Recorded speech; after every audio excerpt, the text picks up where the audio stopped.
Quelque part près de la frontière mexicaine, un certain Bryant vit reclus dans un vieux camping-car blindé. Il travaille comme ouvrier du bâtiment. Mais tous les matins, il perfectionne ses compétences en arts martiaux. Et il y a Oscar, un ado discret, harcelé par un gang local. Il l'observe chaque matin et répète chacun de ses mouvements, rêvant de devenir plus fort. Un jour après les cours, en rentrant chez lui, Oscar est abordé par plusieurs membres d'un gang local dirigé par Flaco.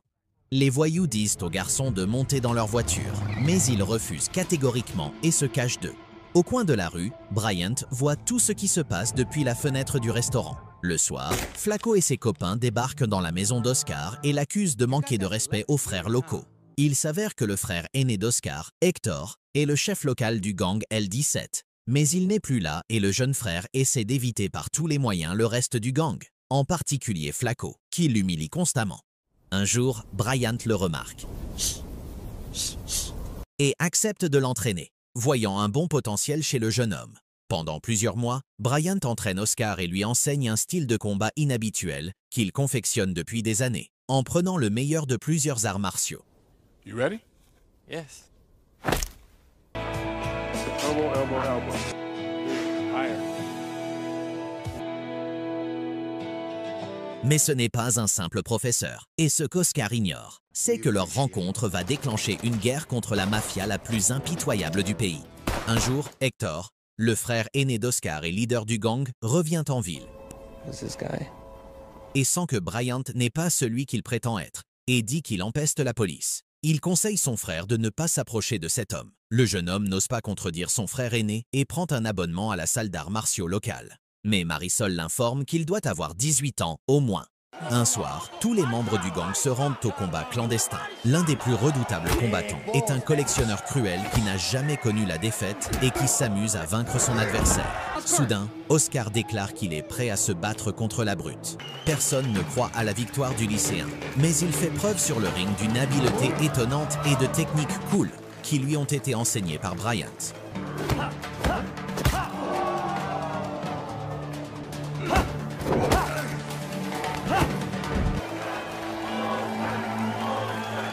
Oscar fait un bon combat et la vidéo de ce combat spectaculaire devient rapidement virale sur Internet. Le lendemain, Hector vient voir Bryant et lui demande de continuer à enseigner les arts martiaux à son frère contre une bonne récompense, car il a déjà montré ses capacités et peut devenir un vrai professionnel sur le ring. Bryant refuse catégoriquement, car il essayait seulement d'apprendre au jeune homme à se défendre. Hector tente alors de le menacer avec un pistolet. You might be able to fight, but you're not going to be able to block a bullet. How's this? Bryant ordonne au bandit de quitter sa propriété et ne plus jamais y mettre les pieds.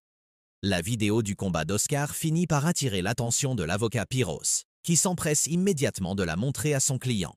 Sonny, un puissant parrain de la mafia actuellement en prison. Sonny comprend rapidement que le style de combat d'Oscar ressemble à celui de Bryant, à qui il en veut depuis longtemps. Il demande à l'avocat d'envoyer ses meilleurs assassins dans la ville mexicaine. Quelques jours plus tard, Oscar et Hector sont abordés au gymnase par deux frères jumeaux colombiens, Ivan et Vlad.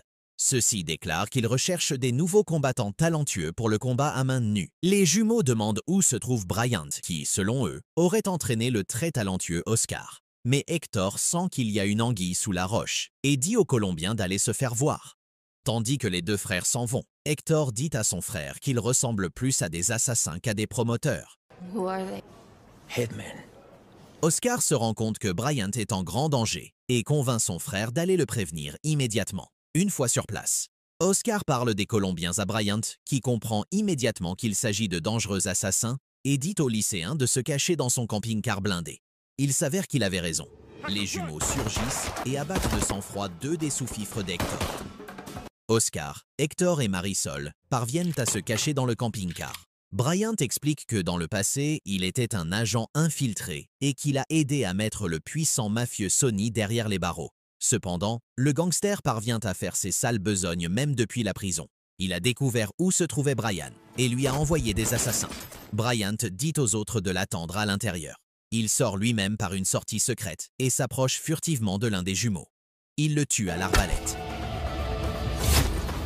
puis se jette sur le deuxième Colombien.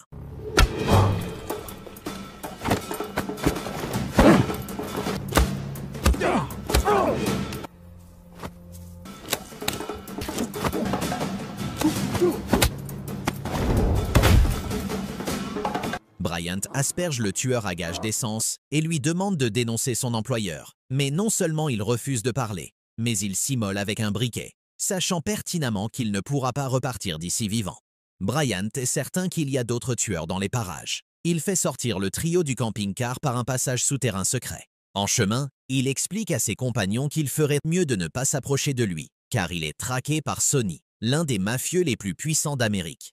Après avoir envoyé le gangster en prison, Bryant a dû cacher sa femme dans un autre pays, réalisant que Sonny ne le laissera jamais tranquille. Il demande à ses compagnons de rentrer chez eux et de faire profil bas et retourne à son camping-car, où quelques minutes plus tard, plusieurs policiers armés arrivent et lui demandent de sortir les mains en l'air. Il comprend rapidement que ce sont les hommes de main déguisés de Sonny qui se trouvent devant lui.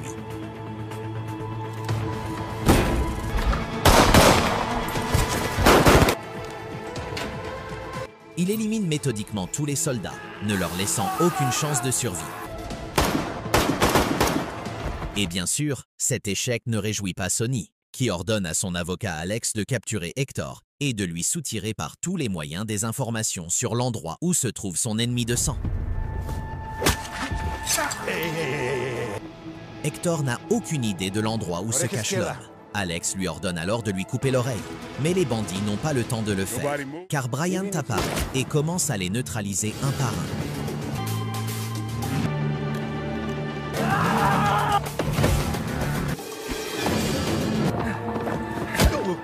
Il libère ensuite Hector, qui ne peut croire qu'un seul homme vient de vaincre une armée entière.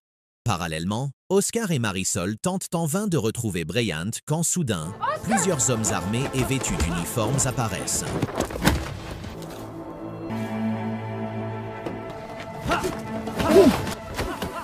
Le garçon tente de les repousser, mais l'un d'entre eux retire son masque et se présente comme l'ancien collègue de Bryant, Eric. Ce dernier prétend vouloir protéger son ami et demande à Oscar et Marisol de l'aider à le retrouver. Assis dans la voiture du policier, Oscar soupçonne que quelque chose ne va pas et appelle discrètement Bryant et lui dit qu'un certain Eric le cherche. Bryant comprend immédiatement qu'ils sont en grave danger car Eric est en fait un traître qui travaille pour le compte de la mafia. Eric emmène Oscar et Marisol au manoir de Valdez, un mafieux local. Il prévoit d'attirer Bryant sur leur territoire pour se venger de lui. Il force Oscar à l'appeler pour qu'il vienne l'aider.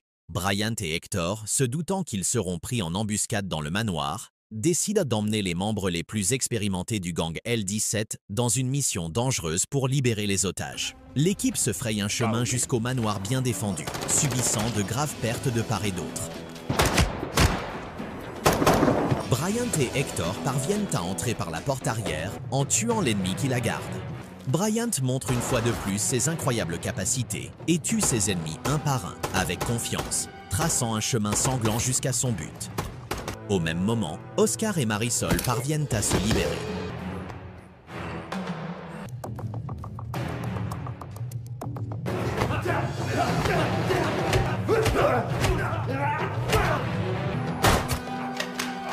Bryant entre dans la pièce et les aide à sortir. Après s'être occupé des derniers gardes, Sonny, apprenant son nouvel échec, devient furieux, ne réalisant pas encore que Bryant et ses camarades ont pu pénétrer dans la prison et vont mettre un terme à sa carrière criminelle.